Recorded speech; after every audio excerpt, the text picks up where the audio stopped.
এবং আমি নিজে বাইরে থেকে দেখি যে বিএনপি এরকম অনেক লোকের সাথে হ্যান্ডশেক করছে, অনেকের সাথে কুলাকুলি করছে, যেগুলো দেখে আমারই মেজাজ গরম হয়ে যাচ্ছে। বিড়ালের সঙ্গে সে খুব দোস্তি করার চেষ্টা করতেছে। নির্বাচন আগে তুই আমাকে যেই যে ডিস্টার্ব করেছিলি, আজ এখন একটু দেখি তোর কতটুকু পাঞ্জালার স্বাদ আছে।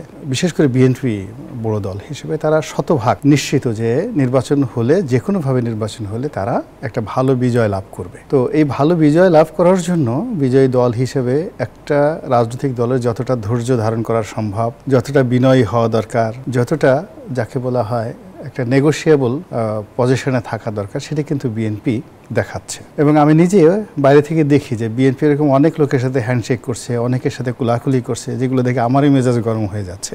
এটা আমি হলে পারতাম না, যে আমি মরে যাব, না খেয়ে থাকবো, তবুও আমি এই কাজ করব না। মানে হয় কি, আসলে রাজনীতিতে কতগুলো ব্যাপার আছে। আপনি রয়্যাল বেঙ্গল টাইগার, বাঘরে যদি হঠাৎ করে দেখেন যে বিড়ালের সঙ্গে সে খুব দোস্তি করার চেষ্টা করতেছে, কিংবা বাঘকে যদি আপনি হঠাৎ করে দেখেন একটা খরগোশের সঙ্গে সে পাঞ্জা লড়তেছে, তো এটা আপনার দৃষ্টিকটু মনে হবে। তো বিএনপির একটা পরিচয় আছে এখন, যেখানে এই দলটির এই মুহূর্তে ব্রুট মেজরিটি আছে এবং জনপ্রিয়তার দিক থেকে মিনিমাম 35% জনপ্রিয়তা আছে। তো সেখানে 1% ভোট নাই, 0.5% ভোট নাই।